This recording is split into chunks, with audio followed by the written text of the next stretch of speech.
Hi friends, Assalamu alaikum. Welcome back to Raheema channel. இன்றைக்கி பார்த்தீங்கன்னா உங்களோட பாசிப்பயிர் கஞ்சி தான் ரெசிபி உங்களோட ஷேர் பண்ணுவோம்னு சொல்லி வந்திருக்கிறேன்.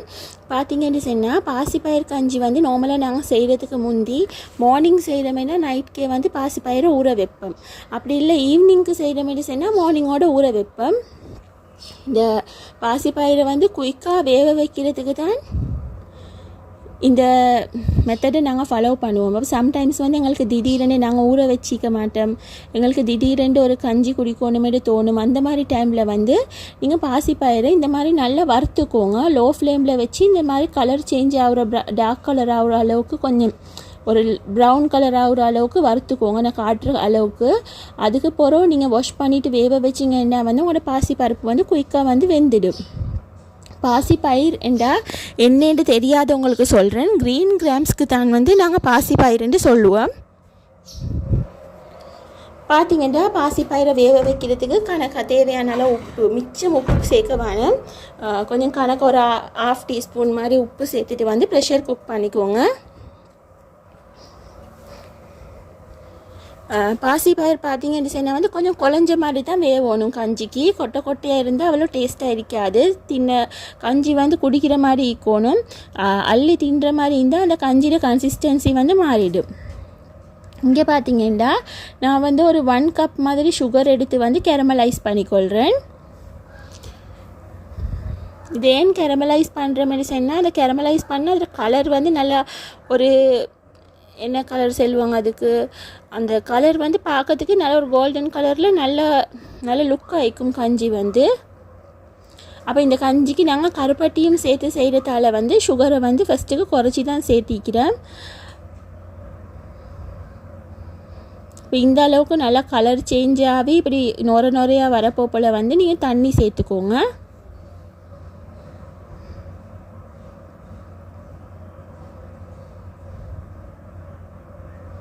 இதுக்கு ஒரு சரியான மெஷர்மெண்ட்டு செல்லையில் நாங்கள் இப்போ இந்த அந்தாண்டைக்கு பார்த்தீங்கன்னா ஒரு 3/4 கப் பாசிப்பயிர் எடுத்திப்போம். அப்போ நாங்கள் இதில் எங்களுக்கு எவ்வளோ லிக்விடியாக ஓணுமா திக்காக ஓணுமா, எங்களுக்கு எவ்வளோ ஸ்வீட்னஸ் ஓணும், அதை பொறுத்து தான் நாங்கள் இந்த கஞ்சி செய்கிறது.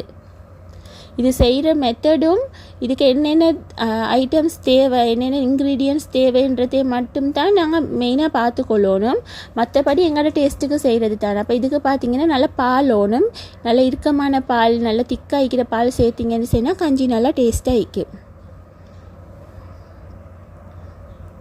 இங்கே பார்த்திங்கன்னா நான் கருப்பட்டியும் இதில் போட்டு நல்லா இந்த சுகர் சிரப்போடைய இந்த கேரமலைஸ் பண்ண சுகரோடே நல்லா கரைய விட்றேன். இந்த கருப்பட்டி கரையட்டும்.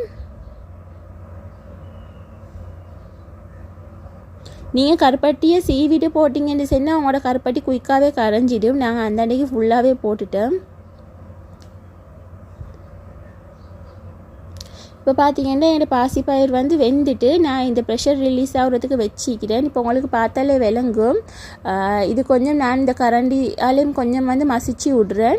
அதுக்கு பிறகு பார்த்தீங்கன்னா நான் இந்த கருப்பட்டியெல்லாம் போட்டு பானி காய்ச்சனே அந்த பானையிலே தான் நான் இந்த கஞ்சை செய்வோம்னு நினச்சேன். அப்போ பார்த்தீங்கன்னா இந்த கஞ்சிக்கு சவ்வரிசியும் நாங்கள் சேர்த்துக்கொள்ளணும். சவ்வரிசி பார்த்தீங்கன்னா ஒரு 1/4 கப் மாதிரி நல்லா இந்த தண்ணியை கொதிக்க வச்சுட்டு அதில் போட்டு கொஞ்சம் இந்த சவ்வரிசியை நாங்கள் கிளறி கொண்டே இருக்கணும். தண்ணியில் போட்டதுக்கு போகிறோம், இல்லாட்டி கட்டி ஆகிடும். அது நல்லா டிரான்ஸ்பேரண்ட் கலர் வர வரைக்கும் கொஞ்சம் சவ்வரிசியை வேக விட்டுட்டு சவ்வரிசி வெந்ததுக்கு போகிறோம் அதில் பாசிப்பயிரையும் சேர்த்துக்கோங்க. இதில் நாங்கள் சோப்பு நாட்டரிசிக்கும் அதுவும் சேர்ப்பாங்க. அது ஒரு பொடி மாதிரி சேர்த்து வேக வச்சு இந்த பாசிப்பயிரோடு சேர்ப்பாங்க. நாங்கள் இந்த அண்டைக்கு அரிசி சேர்க்கல. இப்போ பார்த்தீங்கன்னா நாங்கள் இந்த பாசிப்பயிரையும் சேர்த்துட்டு நாங்கள் அந்த கரைச்சி வச்சு இந்த கருப்பட்டி சுகர் எல்லாம் போட்டு இதையும் சேர்த்துட்டு அந்த சிரப்பையும் சேர்த்துட்டு எங்களுக்கு சுகர் லெவல் பார்த்துக்கொண்டோம். கொஞ்சம் போதாண்டு ஃபீல் ஆகின சுட்டி இன்னும் கொஞ்சம் சுகர் சேர்த்துக்கொண்டோம்.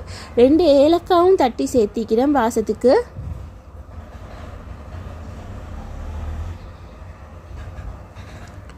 அப்போ கொஞ்ச நேரம் இந்த சுகர் சிரப்பில் இந்த பாசிப்பயிர் வேகணும். அப்போ தான் அந்த பாசிப்பயிர் உள்ளுக்கு அந்த சுகர் எல்லாம் நல்லா பிடிப்படும்.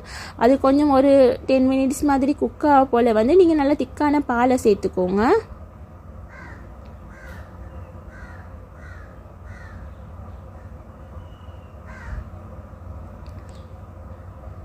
நல்லா திக்கான பாலையும் சேர்த்து கொஞ்சம் ஒரு கொதி வரத்துக்கு வைங்க.